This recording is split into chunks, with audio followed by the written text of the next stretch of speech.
Hello and welcome to the first installment of War Thunder with Enforcer. As you can see, the mission for today was the Saipan mission, Saipan map on the realistic battles. And as you can see, we'll be taking out the P-47D 28, the possibly better of the two models that variants of the 47 that are offered by Gaijin in War Thunder. I suppose arguably better. Both are fun to fly. Not sure what can be said about the P-47 that hasn't already been said. First of all, it is a massive plane, and I don't know how many of you have ever stood up close and personal with a P-47. Having visited the National Museum of the Air Force in Dayton, Ohio, I can say that it is one massive plane. I mean, the photos of it and the rendered images just truly don't give a good scale to this plane. It's just huge. The with a maximum weight of 17,500 pounds, 40-foot wingspan, 36-foot length. It was during World War II the largest, heaviest single-engine fighter ever built. And as you can see on the Saipan map, we get a nice air start here.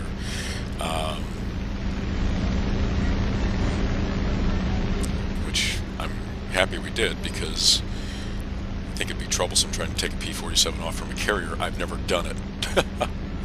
I'm sure it's pretty humorous.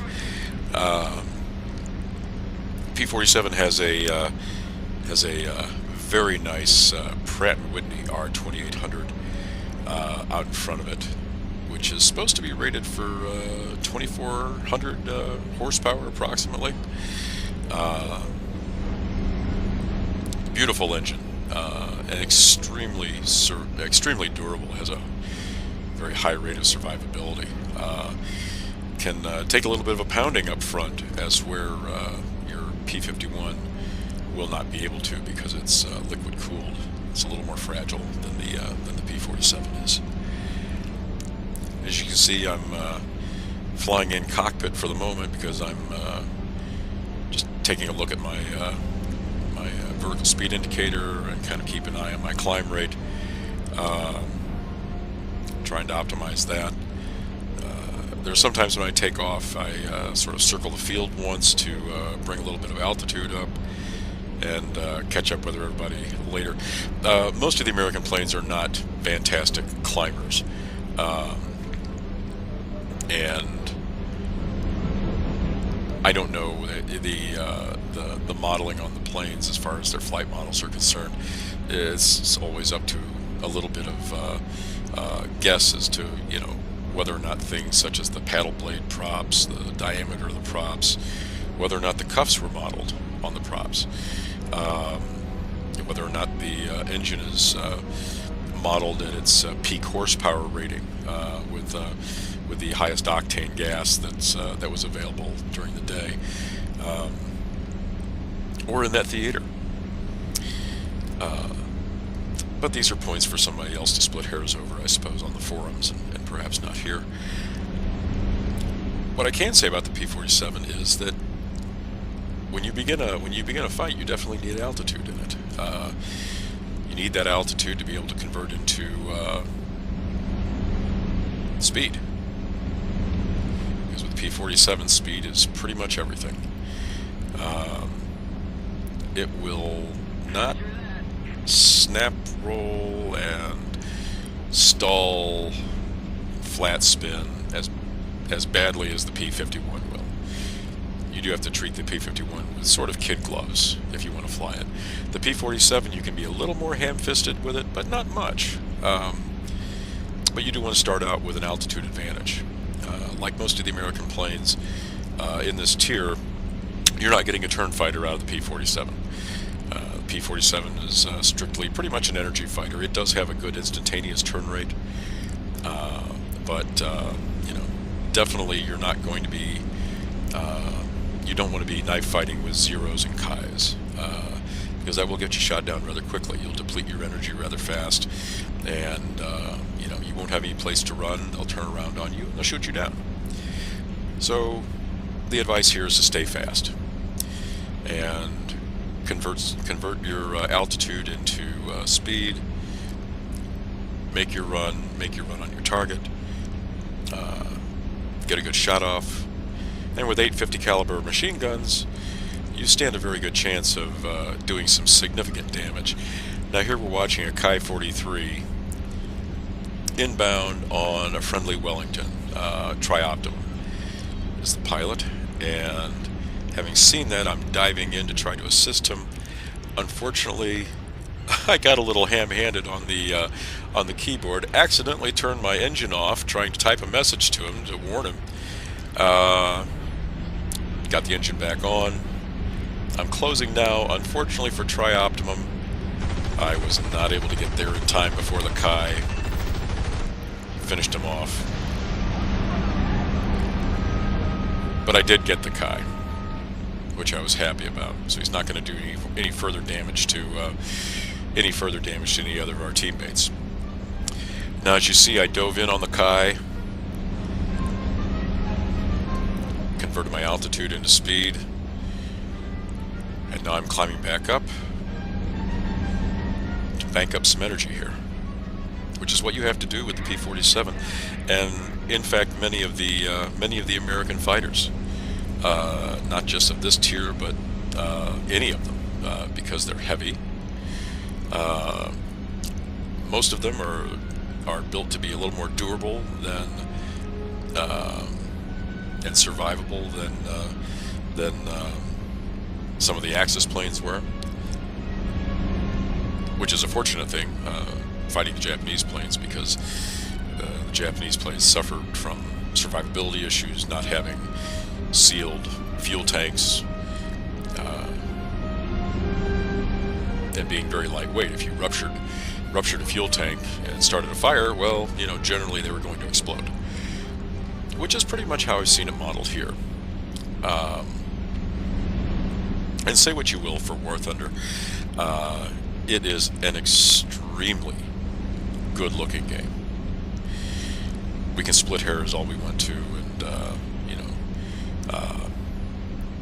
hold forth on and on and on about flight models and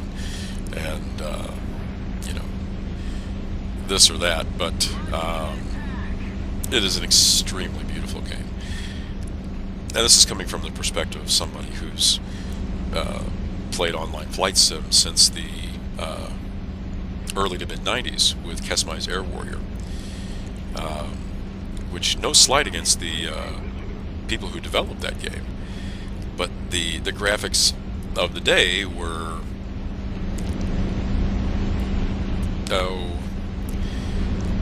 at the mercy of the technology of the times, and the graphics were as good as they could be, we'll put it that way. When you saw a mountain, it was generally a big brown pyramid that you would fly around or in between if there were several brown pyramids. I got hit there.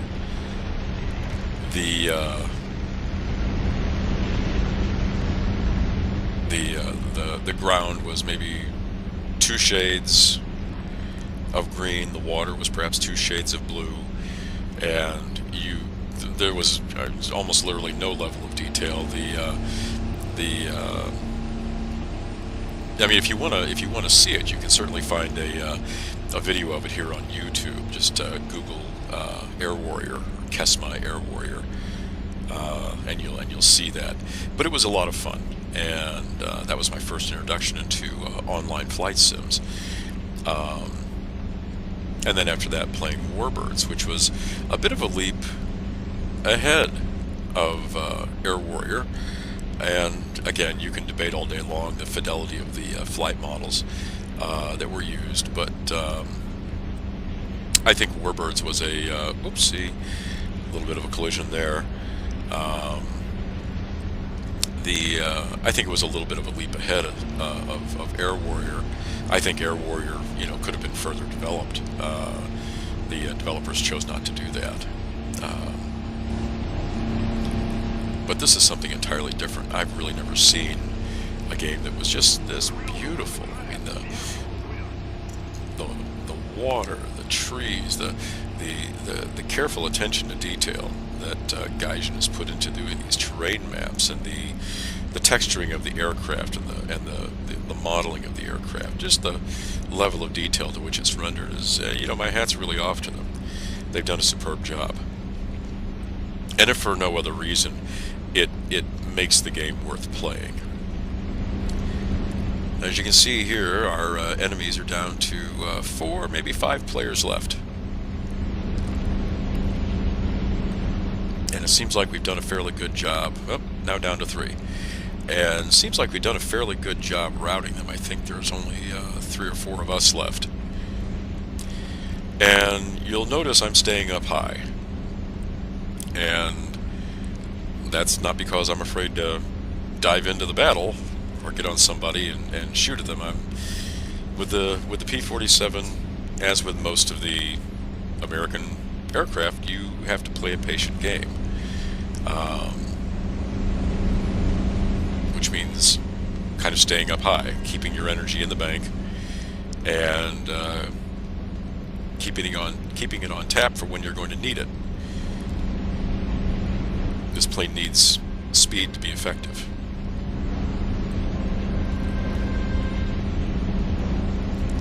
And it does have a good instantaneous turn rate, but that doesn't last. You can't just yank the stick around and expect this plane to be effective. So now we're searching for the other 3 members of the enemy team.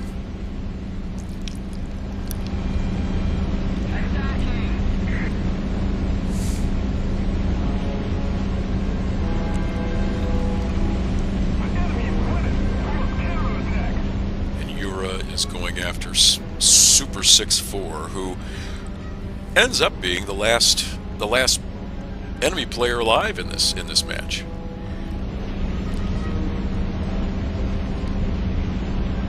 Super 6-4 flying the Japanese B-7, and it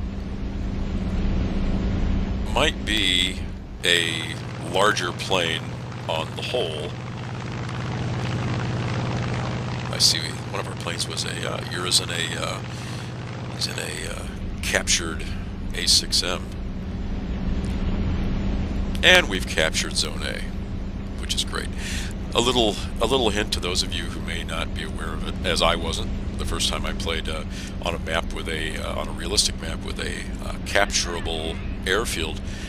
You can't land on these and capture them like you can in arcade. If you're coming from arcade and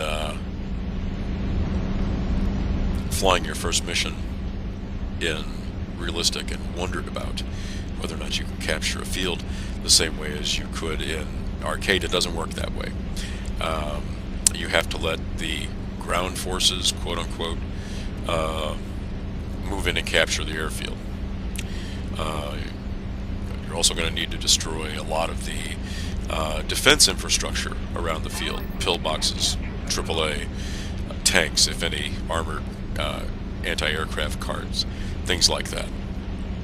But the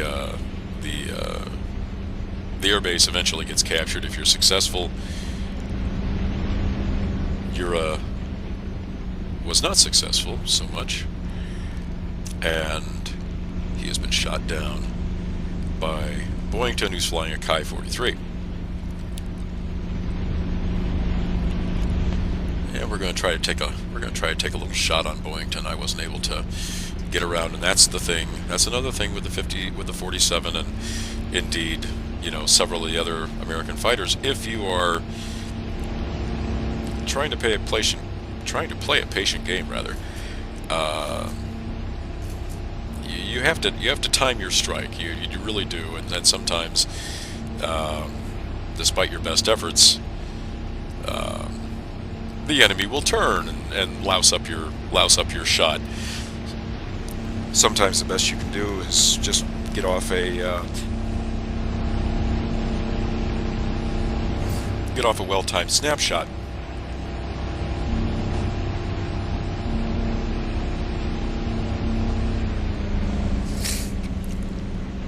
And sometimes they crash or get shot down by AAA.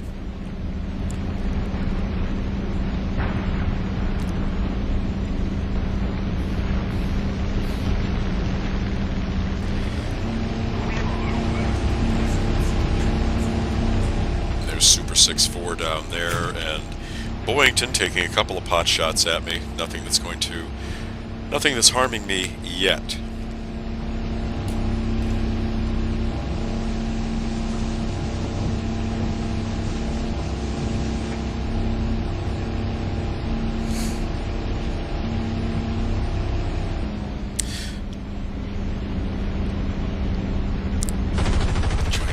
Just a long-range snapshot at this guy, just to see if I can't get a couple of rounds on him. And that last maneuver was probably a mistake, because I was just a little too close to the ground to try to roll in on him like that.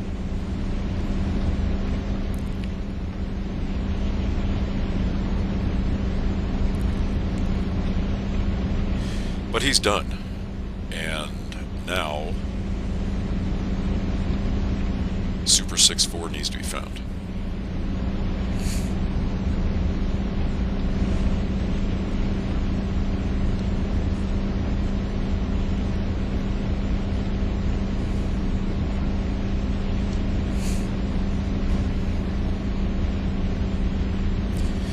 And this becomes sort of like a long-winded argument between me and Super 6-4 at some point. Because as you'll see, we end up being the last two players in the game.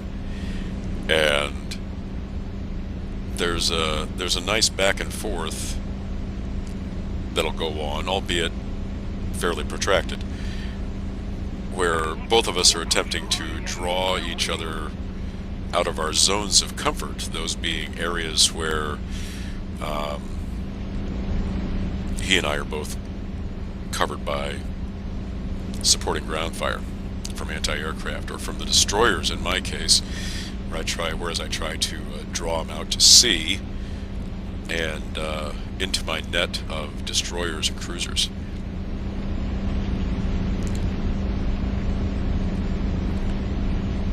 So as you see here, Jake H is not quite sure what Jake H was doing. It appears that he landed the field, and maybe thinking that he's able to capture the field by landing on it. I didn't ask.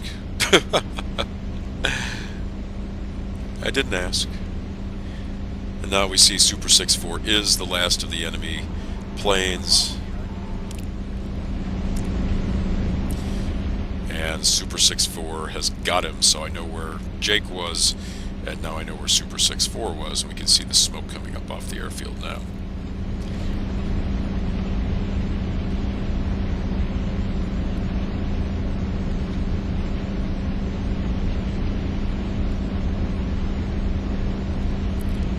So just taking a look at that. Gulp. Me and Super 6-4. Now, I don't remember exactly what rank he is, but I believe he was ranked as either a major or a commander, but don't hold me to that. And his he was at a level far more advanced than I, at any rate. So it was interesting and challenging to go up against somebody who was that much better in game, and boy, that thing can turn. That thing can definitely turn. And so while he is receding into the distance a bit, I'm going to try to convert some speed into altitude And also try not to get pinged by the anti-aircraft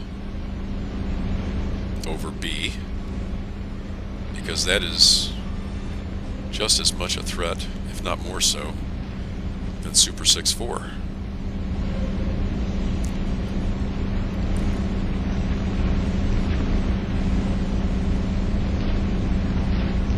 And certainly with the advent of patch 143 going into 145, the anti-aircraft gunners are quite a bit more lethal than they used to be in the previous patches. He's trying to climb up, as you can see. I'm not sure how much energy he had to begin with, but he is still trying to climb up, and now it looks like he's not able to do that. So I'm gonna probably point my nose downhill here and take another run at him.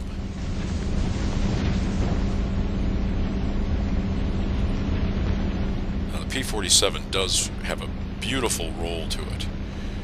Got a hit on him. So I'm going to extend out and again convert some of that speed into altitude. I'll leave him behind. Going to continue maneuvering just a little bit. I look behind me again, see where he's at. 4,700 feet. Going in the distance. Now he is not going to be drawn out quite so easily. He knows he needs to stay close to his field. He wants to stay close to that supporting ground fire, which I don't blame him. If my fleet were a little bit closer, that would be helpful.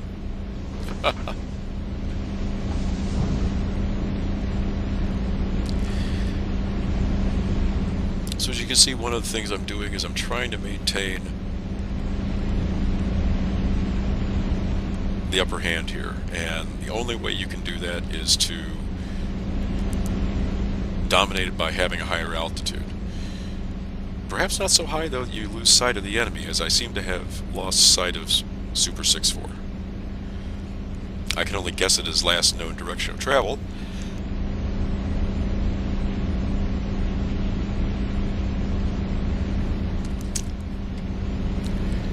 Having seen him move in a somewhat westerly direction, northwesterly direction, but it doesn't mean that he's going to stray far from this field, where there are no end of ground units to shoot up at nice little planes like my P-47.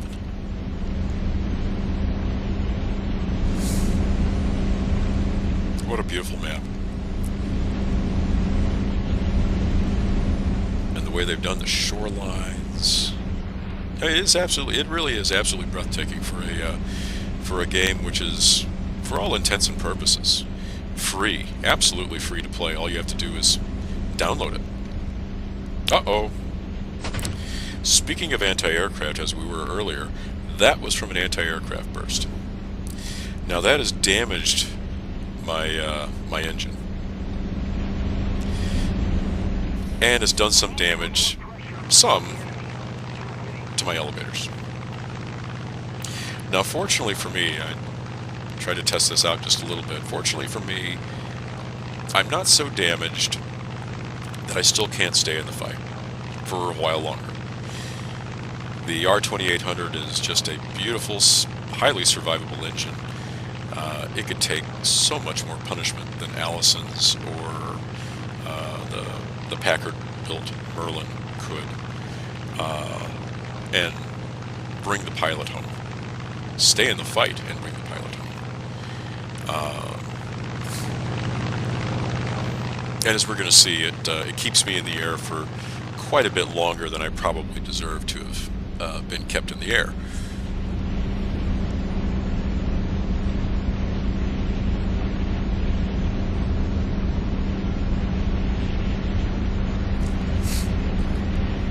So what just happened? Well, anti-aircraft shot my engine and shot up my elevator a little bit, but I'm going back in over the field anyway because I want to look for this guy. I want to try to find out where this guy is. I'm not seeing him. Making a low pass, Trying to figure out where he is. He may be guessing as to where I am, too.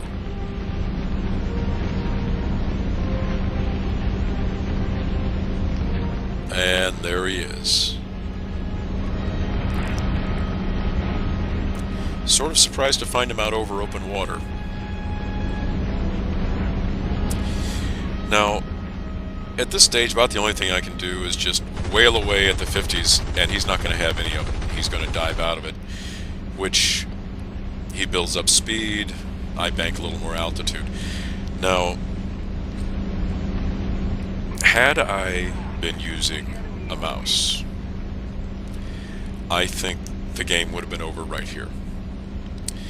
Because being able to aim with the mouse, and you can also, I think you can also tell he might be conserving ammunition as well. But American planes, yeah, go ahead and take your pot shot. American planes being what they are, I still have 1,756 rounds left. I don't know what his round state is like, his ammunition state is, but I still have a lot of ammunition left. And so I can afford to spray it around just a little bit and you know, try to get the golden BB in there during a head-on shot. But if I were using a mouse instead of a joystick, I probably would have done that already. The problem is, and this is one of my main digs with the game, is that Gaijin really needs to, and here we go. See, we're coming over into my backyard now, and I don't think Super 6-4 wants really to have much to do with that. Now he's still following me, but he's losing ground here because he's not keeping up with the 47, and I don't expect him to. I'm even in a slight climb, and now he's backed off. He's going the opposite direction.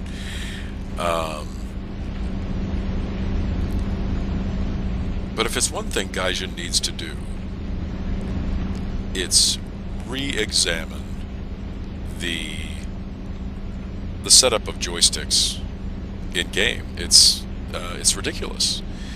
The amount of stability that's afforded to players using a mouse and a keyboard with the instructor is just nigh on ridiculous.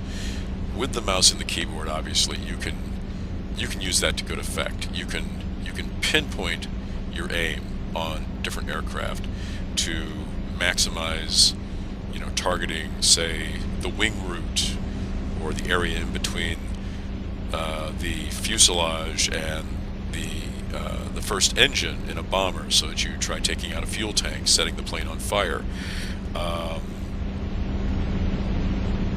Nearly pinpoint shooting on any part of the plane.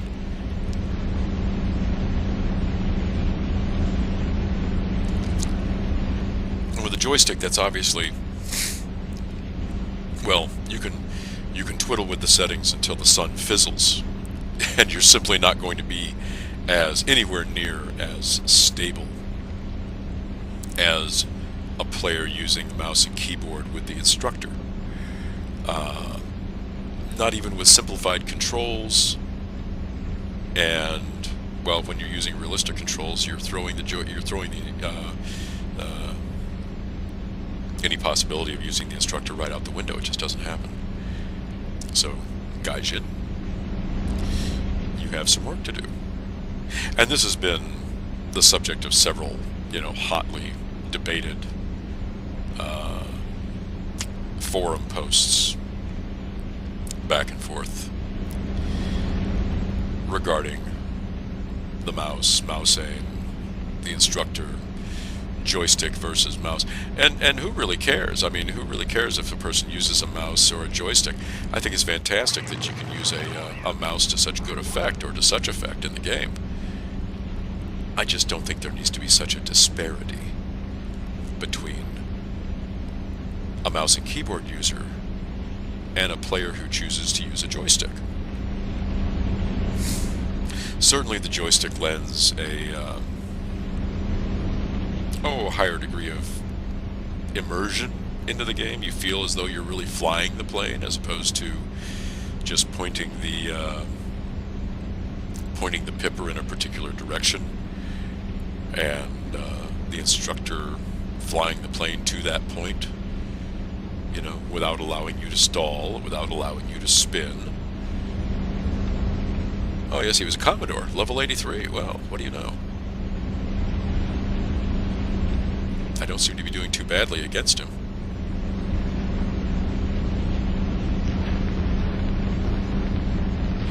But that is one thing that I would like Gaijin to carefully examine. And I think they can. I think it's well within their ability to do so. And to make joystick setup easier for players,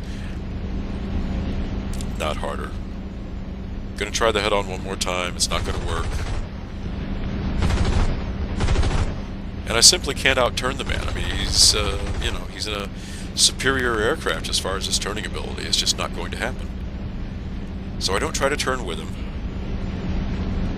I'm taking my instantaneous turn and, you know, gonna go downhill a little bit, pick up some speed, extend.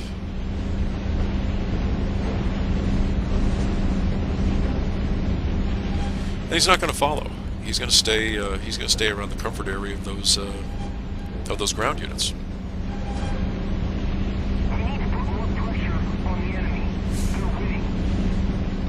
And as soon as I can get some, as soon as I can bank up a little more altitude, I'll come back in. However, my ammunition state is running low, and as if you noticed, looking at the left side of the screen, my engine's black now. And it's time to start making some decisions about how this battle is going to end. And the one thing that I did decide is that I was going to dictate the end of the battle. And that it would not be Super 6-4 who did it for me.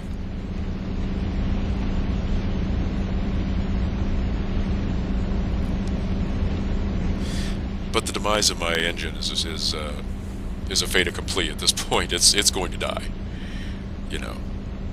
And unfortunately, without that big, beautiful radial running out in front of the engine, or out in front of the plane, rather, my future was bleak, shall we say. So, as opposed to being shot down by Super 6-4, I'm going to try a run on a pillbox. Now, I've never seen a pillbox get... I've never destroyed a pillbox with 50s, even 8 of them. I'm willing to give it a go. And that was how I decided to end the game. Because I simply wasn't going to be shot down. And I will leave my aircraft. And unfortunately, now we have lost all of our players. And they won. So I get on the all chat and told them good game.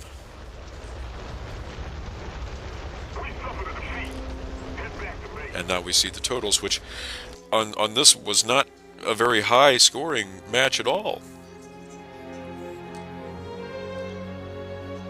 Only 9,300, and that's you know, notwithstanding the repair costs on my P-47.